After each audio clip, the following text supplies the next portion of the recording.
মা, বাবা আজকে বাজার থেকে গাজর এনেছিল না? তুমি সেই গাজর দিয়ে কি একটা হালুয়া বানাও না, ওটা আজকে একবার বানাবে, রাতে লুচির সাথে খাবো।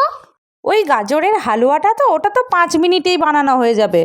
চল তাহলে আজকে রাতে গাজরের হালুয়াই বানাই। গাজরগুলো ভালোভাবে একটু ধুয়ে নিতে হবে, তারপর ওপরের অংশটা এইভাবে ছুরি দিয়ে একটু ঘষে নিতে হবে।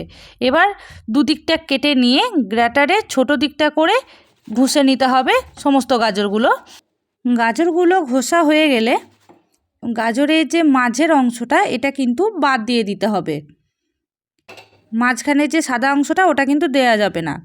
এবার একটা গ্যাসের মধ্যে প্রেসার কুকার বসিয়ে দিয়েছি, তাতে দিয়েছি 2 চামচের মতো গাওয়া ঘি। ঘিটা গরম হয়ে গেলে 3টে ছোটো এলাচ একটু ফাটিয়ে দিয়ে দেবো। তারপর গ্রেট করে রাখা গাজরগুলোকে এইভাবে ভালো করে কিন্তু একটু ভেজে নিতে হবে। কালারটা একটু চেঞ্জ হয়ে গেলে দিয়ে দেব 1 কাপ দুধ। এখানে 500 গ্রাম দুধ আমি দিয়েছি, আর দিচ্ছি 4 চামচের মতো চিনি। গাজরের হালুয়াটা টেস্টি করার জন্য দিয়ে দিচ্ছি এখানে মিঠাই মেড, আমুলের মিঠাই মেড।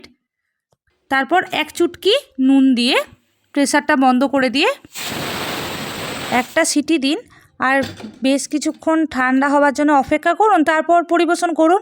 এটা কিন্তু ঠান্ডা ঠান্ডা খেলেই বেশি ভালো লাগে। এবার ওপর থেকে একটু কাজু আর আমন্ডের কুচি দিয়ে দিয়েছি। আগেও একটু কাজু আমি দিয়েছিলাম।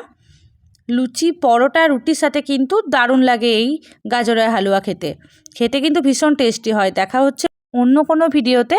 আজকের মতো তাহলে এখানেই টাটা। লাইক শেয়ার করতে কিন্তু ভুলবেন না।